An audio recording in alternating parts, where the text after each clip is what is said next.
From the desolate earth, a man forged a life with calloused hands and a spirit scarred by unseen battles. He built not just a cabin, but a fortress against a world that had offered him little but hardship, a testament to an indomitable will. Yet, the true measure of his strength, the depth of his unspoken pain, remained a secret, buried beneath layers of solitude, until a woman, a stranger from a distant world, saw past the rough exterior and into the fragile core of his being. Before we get into this tale, let us know in the comments, where are you watching from, and subscribe if you want more content like this one. Josiah, a name that echoed the biblical kings of old, carried no crown, only the weight of the axe in his sinewy grip and the sun's merciless kiss on his dark skin. He moved through the untamed land like a whisper of smoke, a phantom of resilience. His days were a rhythmic symphony of labor, the biting steel of the axe against ancient oak, the grunt of effort as logs shifted, the meticulous fitting of timbers, each joint a silent promise to a future he could barely glimpse. The cabin rose from the dust, a crude monument to his solitude, brick by painstaking brick, plank by splintered plank. It was a structure born of desperation and an unyielding will, standing stark against the backdrop of a sky that seemed to stretch endlessly, indifferent to the struggles beneath. Every nail driven, every seam caulked, every stone laid was a defiant act against the pervasive emptiness that threatened to consume him. The world beyond his small clearing was a distant hum, a symphony of progress and prejudice. But here, on his patch of earth, he was master, king of a kingdom built from sweat and blood. The timber he felled whispered forgotten tales, and the earth beneath his worn boots held the secrets of generations, secrets of suffering and survival. He ate what he grew, slept when exhaustion claimed him, and spoke only to the wind that carried the scent of pine and the ghosts of memory.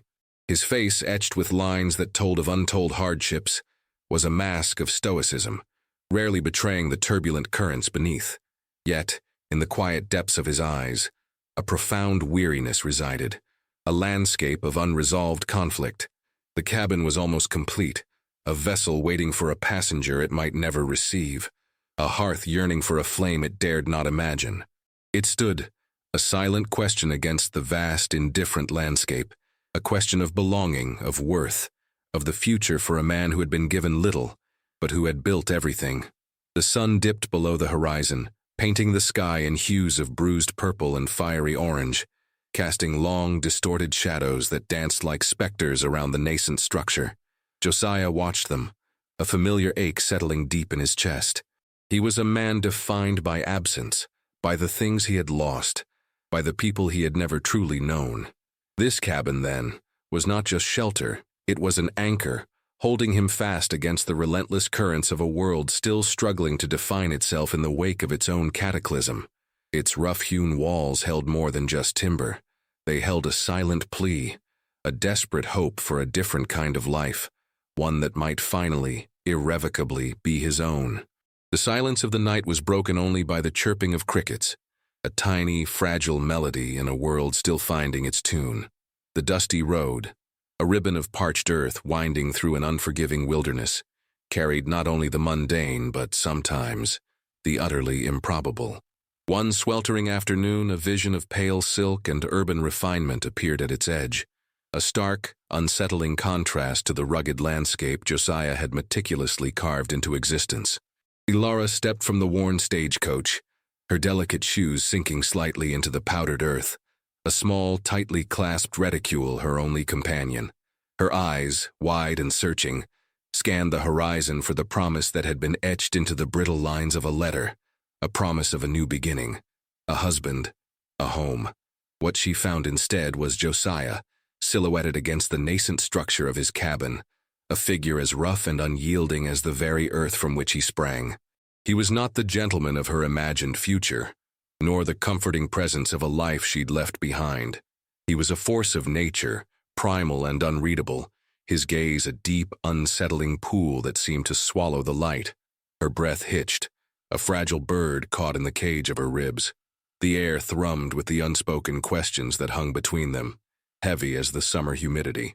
Her past, a tapestry woven with regret and quiet desperation, had propelled her to this distant corner of the world, chasing the faint echo of a hope that now seemed to dissipate like mist in the morning sun.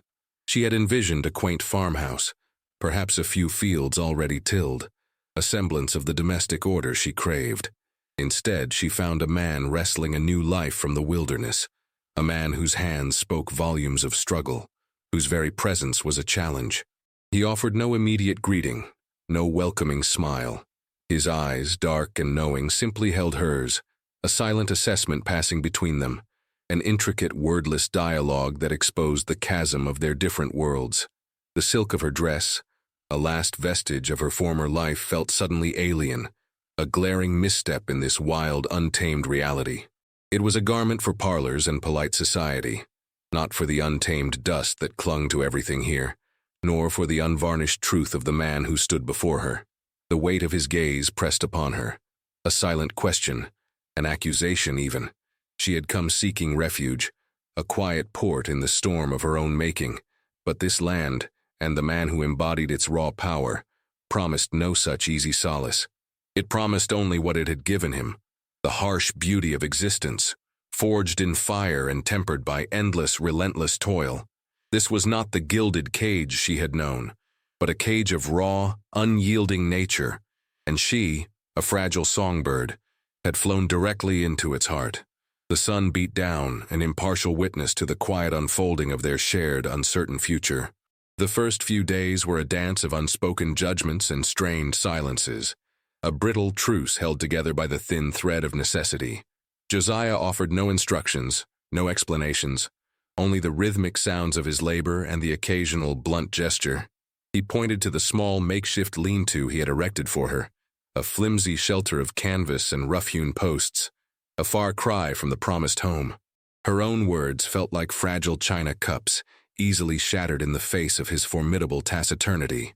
When she dared to speak, her voice, accustomed to the polite hum of city life, felt jarringly loud, an unwelcome intrusion in the profound quiet he inhabited. She asked about the nearest town, the prospect of neighbors, the very basics of survival, and his answers were often a terse nod, a dismissive shake of the head, or a single, weighted word that hung in the air, dense with unspoken meaning. His hands, rough as bark, moved with an effortless competence that both awed and intimidated her. They were hands that knew the earth, the wood, the very pulse of life and death in this raw land. Her own, unaccustomed to anything more strenuous than needlework or the turning of a page, felt hopelessly inadequate, a stark testament to the vast gulf that separated their worlds. She saw the disdain in his eyes, or perhaps it was merely her own projection, a mirror reflecting her deepest fears of inadequacy. He saw, she knew, a woman too soft, too refined, ill-suited for the harsh realities he lived. He saw a fleeting shadow of the world that had cast him aside, a world of superficialities and whispered cruelties. The air between them often thickened with unspoken accusations, unaddressed grievances, a simmering resentment that defied immediate articulation. Each morning she woke with a dull ache in her chest, a profound sense of displacement. The land itself felt hostile, an enormous untamed beast breathing down her neck. The distant chirping of cicadas, once a quaint summer sound, now felt relentless, a monotonous drone that amplified her isolation. She watched him sometimes from the shadow of the lean-to, a figure of immutable strength, tireless in his pursuit of stability. She longed for a simple kindness, a shared glance, a moment of recognition that they were, despite their profound differences, two souls marooned on the same desolate island. But his gaze, when it met hers, was like the hardened soil beneath their feet, unyielding, inscrutable, revealing nothing of the landscape within. The silence was a language, and she, a newly arrived immigrant, was still struggling to decipher its complex grammar. She understood only its weight, its crushing embrace. This was a marriage born of desperation, not affection, and every sunrise was a stark reminder of that cold, unsettling truth. The fragile truce between them snapped not from an argument, but from the sudden, terrifying descent of nature's wrath.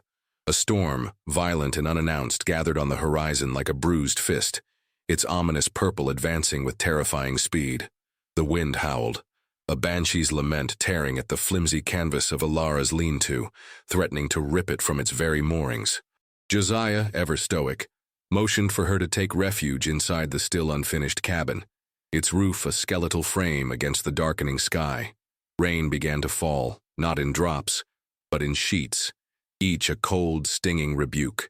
The earth, parched for so long, quickly turned to mud, swallowing their footing. A sense of urgency, primal and undeniable, seized them both. A desperate, wordless understanding passed between them.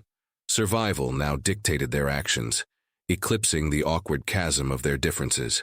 As the wind intensified, threatening to tear away a section of the cabin's newly laid roof, Josiah grunted, struggling to secure the loose timbers. His muscles strained, cords of steel beneath his sweat-soaked shirt.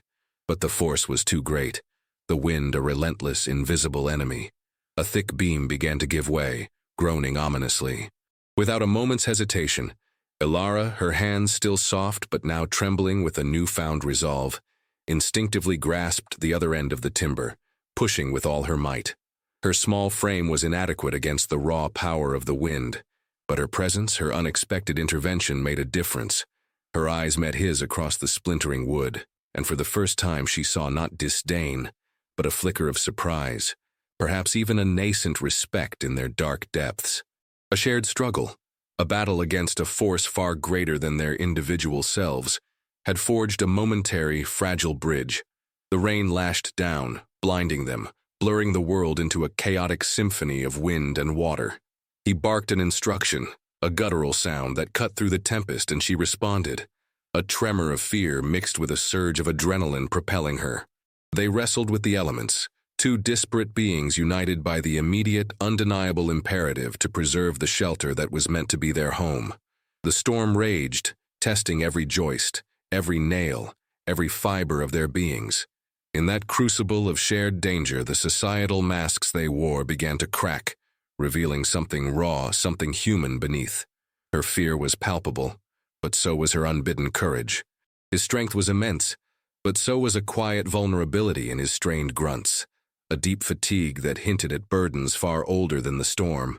When the worst of it finally passed, leaving behind a dripping, mud-soaked world, they stood panting, side by side, their shoulders almost touching. The cabin had held, and in the quiet aftermath, a different kind of silence settled between them, one less strained, perhaps even holding the faint echo of a fragile, unspoken understanding. The storm had left a bruised quiet in its wake, the air heavy with the scent of wet earth and bruised leaves.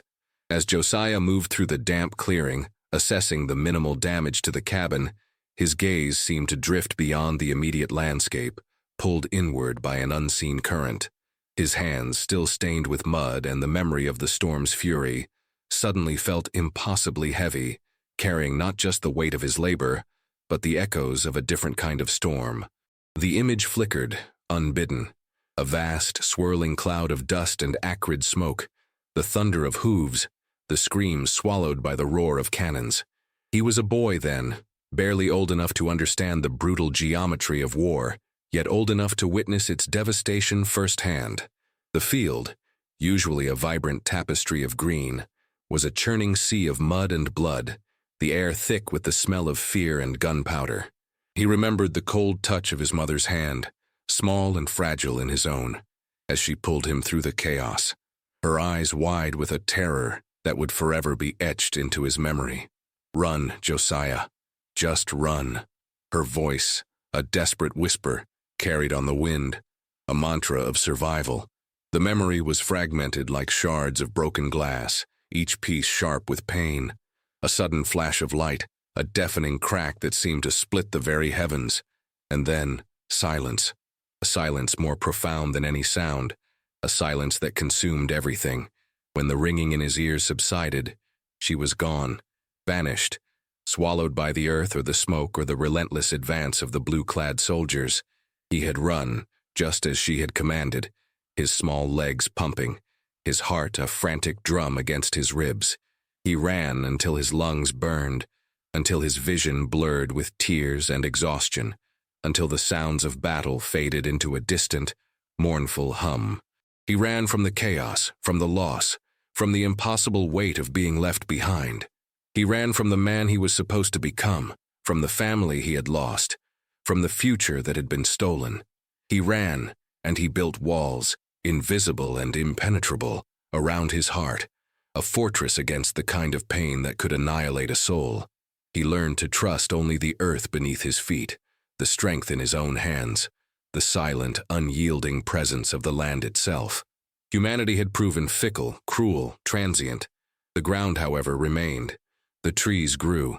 This cabin, then, was not just about survival.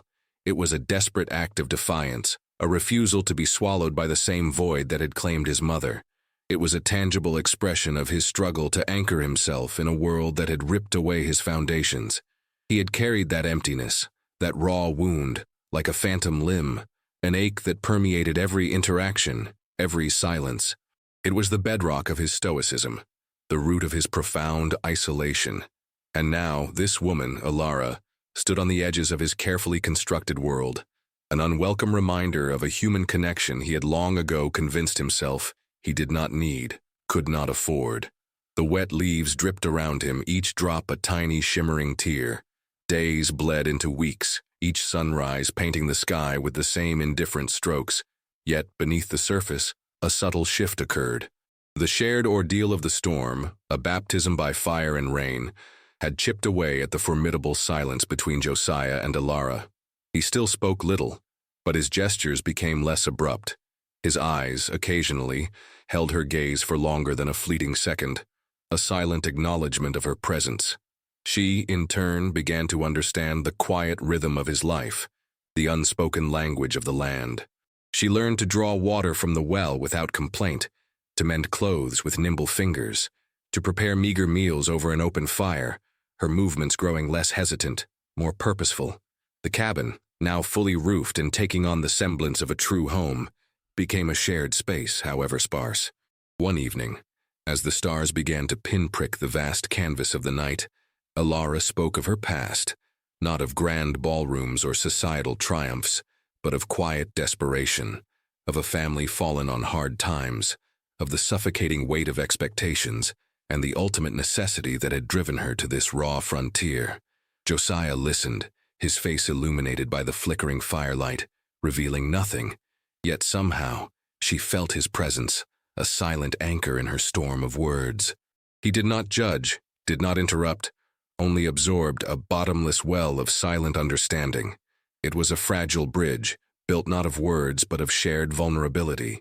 Yet the world outside their clearing remained. On one rare trip to the nearest mercantile, a dusty outpost of civilization a half-day's ride away, the stairs followed them like hungry shadows. The storekeeper, a portly man with eyes as sharp and cold as flint, served Josiah with a veneer of politeness that barely masked his disdain. His gaze lingered on Alara, then shifted back to Josiah, a silent question, an unspoken judgment. Later, a pair of rough-hewn farmers, their faces etched with suspicion, openly whispered as they passed, their words a venomous hiss in the quiet street. "Fancy woman that," one muttered, "for his kind." The sting of their prejudice was palpable, a chilling reminder of the societal lines that still divided, that sought to keep order in a world struggling to find its footing. Alara felt a blush creep up her neck, a mixture of shame and fierce defiance. She had escaped one set of societal constraints only to find herself ensnared in another, even more insidious one. Josiah, ever stoic, merely tightened his grip on the reins, his jaw a rigid line. He felt the weight of those eyes, the unspoken accusations, the familiar burn of injustice. It was a weight he had carried his entire life, a cloak of invisibility and resentment. He saw the world's ugliness reflected in the sneering faces, and a familiar bitterness welled within him. How could this fragile, budding connection with Alara survive in a world so intent on tearing them apart? The doubts, like persistent gnats, buzzed in his mind. She was too delicate, too easily bruised by the cruel realities of their existence, and he, too scarred, too hardened by the relentless grind of survival, perhaps incapable of offering the soft comforts she truly deserved. The road back to the cabin felt endless, each mile a silent negotiation with the oppressive weight of the world's judgment, the whispers of the mercantile, The thinly veiled contempt soon morphed into something more tangible, a shadow lengthening over their hard-won peace. Jedediah Crowell, a man whose prosperity was built on inherited land and inherited prejudice, owned the adjacent property, a sprawling fertile tract that bordered Josiah's meager plot. He had long coveted Josiah's corner, a strategic patch with access to a crucial creek, and the arrival of a white woman on Josiah's land seemed to ignite his long-simmering resentment into an open flame. Crowell began to make his presence known, riding his horse along the shared fence line, his gaze a predatory gleam, a silent promise of trouble. One afternoon, while Josiah was away fetching supplies, Crowell's two sons, crude extensions of their father's malice, ventured onto Josiah's property. They weren't subtle. They began tearing down a section of the fence Josiah had painstakingly mended, claiming the land was theirs, always had been. Ilara, alone and vulnerable, emerged from the cabin, her heart a frantic bird in her chest. "This is private property," she called out, her voice trembling but resolute. The younger Crowell son sneered, his eyes raking over her, a crude, knowing smile on his face. "Now look what we got here, boys." A little songbird strayed from her cage. His brother laughed, a harsh, grating sound. They mocked her, hurled insults at Josiah, and threatened to run them both off the land if they knew what was good for them. Ilara stood her ground, a fragile fortress against their venom, her hands clenched into fists, her courage a brittle shield. When Josiah returned, his wagon laden with provisions, he saw the splintered fence posts, the tracks of unfamiliar boots, and Ilara standing defiant, her face pale but her eyes blazing. The story spilled out, fragmented and breathless, punctuated by her rising indignation. A vein throbbed in Josiah's temple. His hands, which had built this life, now balled into tight knots of fury. He remembered the feeling of being powerless, the sting of being unseen, unheard, dismissed. He remembered the violence of the war, the harsh justice he had often delivered with his own hands, the moral compromises forced upon him in the crucible of battle. There was a raw, dangerous gleam in his eye, a primal instinct for retribution surfacing from the depths of his carefully constructed calm. He could, she knew, descend into a darkness she had only glimpsed. His past, shrouded in the ambiguity of survival, hinted at a capacity for ruthlessness. The land demanded such things. The unspoken question hung in the air. Would he resort to the very tactics that had scarred him, or would he find another way? The tension in the cabin was palpable, a live wire humming with unspoken threats. The peaceful existence they had begun to forge was now irrevocably shattered, replaced by the chilling reality of a world that refused to let them simply be. The sun, a brutal eye, watched their unfolding drama, unblinking. The air in the cabin crackled with an unspoken tension heavier than any storm. Josiah, his face a mask of stone, sharpened his axe by the meager light of the oil lamp, the metallic rasp a brutal counterpoint to the thrumming silence. He moved with a chilling precision, each stroke deliberate, methodical. Ilara watched him, her heart sinking with each whisper of steel against stone. She saw the familiar darkness gathering in his eyes, the cold, distant look that signified a man preparing for battle, not a resolution. She understood in that agonizing moment that he was ready to meet Crowell's threat with the only language he truly knew: force. She saw the ghosts of his past rising, the brutality he had witnessed, perhaps even participated in, manifesting in the rigid set of his jaw, the hard glint in his eye. This was the man forged in fire, stripped bare of any illusion of gentleness. He was ready to defend his land, his home, his newfound fragile sense of belonging, by any means necessary. "You can't," she finally whispered, her voice fragile, barely audible above the scrape of the whetstone. He paused, his movements freezing, but he did not look at her. His silence was a wall. "This isn't the way," she continued, her voice gaining a desperate strength. "Violence will only breed more violence. It will consume you, Josiah, just as it consumed everything else." Her words were not an accusation, but a plea, raw and unvarnished. She saw the flicker of pain in his eyes then, a brief tremor in his formidable composure, a testament to the accuracy of her aim. He straightened slowly, turning to face her, his gaze finally meeting hers, a maelstrom of conflicting emotions swirling within their depths. "What else is there?" he asked, his voice a low growl, rough with years of disuse, thick with the bitterness of a lifetime's injustice. "They won't stop. They'll take everything." His words were a mirror, reflecting his deepest fear, the repetition of a past where he had been powerless, where everything he held dear had been snatched away. "There's us," she countered, her voice trembling but firm. "There's this. What we're building. If you go out there and spill blood, you destroy not just them, but us. This cabin, this hope." She stepped closer, her hand reaching out tentatively, her fingers hovering near his calloused arm, but not touching. It was an unspoken invitation to choose a different path, to break the cycle of violence that had defined his existence. His gaze dropped to her hand, then back to her eyes, searching, tormented. He saw not just her fear, but her unwavering belief, a fierce, protective light. The weight of his past, the lure of old patterns, wrestled with the fragile tendrils of a future he had barely dared to imagine. The air hung thick, pregnant with the unspoken decision, the pivotal turning point upon which their entire world teetered. The axe, a symbol of his brutal past and his enduring strength, lay glinting on the table between them, an insistent, silent presence. The axe remained on the rough-hewn table, a silent witness to the crucible of their emotional exchange. Josiah's hand hovered above its polished blade for a long moment, a battle raging unseen behind the stoic mask of his face.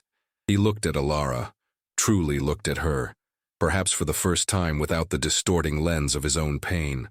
He saw her fragility, yes, but also a strength he hadn't anticipated, a conviction that shone brighter than any fire. Her words, though few, had pierced the hardened shell he had built around himself, reaching the raw nerve of his deepest fears.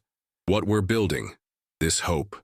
The phrase echoed in the quiet of the cabin, a stark contrast to the vengeful roar that had threatened to consume him. He saw the path she offered, a treacherous one perhaps, but one that promised a future untainted by the blood of his past. Slowly, deliberately, his hand bypassed the axe. Instead, he reached for a coil of rope, its rough fibers a stark antithesis to the cold steel. He did not speak, but the simple act was a profound declaration. It was a choice, not just to avoid violence, but to embrace a different kind of strength, one rooted in resilience and shared purpose. Alara exhaled, a breath she hadn't realized she was holding, and the tension that had seized her heart began to loosen its grip. The morning sun, a shy visitor after the storm of the night, began to filter through the cabin's single window, painting the dusty floor in shades of muted gold. It was not a grand triumph, not an immediate resolution of all their troubles, but a quiet, almost imperceptible shift in the tectonic plates of their existence. Josiah, rope in hand, walked out into the still damp morning. Alara followed. Together they began to mend the damaged fence, not with anger, but with a quiet, stubborn determination. Each nail driven, each board secured, was an act of faith, a conscious effort to rebuild not just a physical barrier, but the invisible walls of suspicion and hurt. The work was arduous, the sun soon beating down with renewed intensity, but their movements, once awkward and separate, now possessed a nascent synchronicity. He held the posts steady. She passed him the tools. Their hands, one calloused and strong, the other slender but surprisingly resilient, worked in concert. They exchanged no words, but the rhythmic sound of hammer on nail, the shared grunts of effort, were a new language, one born of necessity and evolving trust. The shadow of Crowell's threat still loomed, a dark cloud on their horizon, but for this moment, in the quiet, shared labor, it seemed distant, diminished. The path ahead remained uncertain, fraught with challenges they could barely imagine, but for the first time, Alara felt a fragile sense of belonging. And Josiah, in the quiet depths of his being, felt a different kind of strength emerging, one that did not rely on the brute force of his hands, but on the delicate, tenacious bond that was slowly, painstakingly, beginning to form. The future, still unwritten, seemed to hold a sliver of fragile, hard-won hope. The passage of time, a relentless, quiet river, smoothed the rough edges of their early days, leaving behind a landscape irrevocably altered, yet strangely beautiful in its raw authenticity. Crowell, denied the satisfaction of conflict, eventually retreated, his malevolence fading into the background hum of local gossip. The mended fence held, a silent testament to a different kind of victory, one not won by force, but by a quiet, unyielding defiance. The cabin, once a monument to Josiah's solitude, now pulsed with a quiet, shared life. It was no grand estate, no haven of luxurious comfort, but it was a home, forged from struggle and softened by reluctant love. Ilara brought to it not just her presence, but a gentle order, a touch of the world she had left behind, infusing its rough-hewn walls with a warmth that had been conspicuously absent. She planted a small garden near the door, its vibrant green a stark contrast to the muted browns of the wild earth, a symbol of growth and resilience. Josiah in turn found himself speaking more, not in grand pronouncements, but in observations, in shared plans, in the simple, profound language of partnership. The lines on his face remained, etched deep by hardship, but now a flicker of something softer, something akin to peace, occasionally touched his eyes. His strength was still formidable, still evident in every swing of his axe, every furrow he plowed, but it was tempered now, imbued with a purpose beyond mere survival. The silence between them remained, a comfortable companion, no longer a chasm, but a shared space where words were often unnecessary. They learned the rhythms of each other's breaths, the subtle shifts in mood, the unspoken narratives hidden within a glance or a gesture. Their connection was not born of passionate romance, but of a deeper, more enduring bond, forged in the crucible of adversity, built on mutual respect and the recognition of shared vulnerabilities. They had seen each other at their worst, stripped bare by fear and circumstance, and had chosen, consciously or unconsciously, to stay.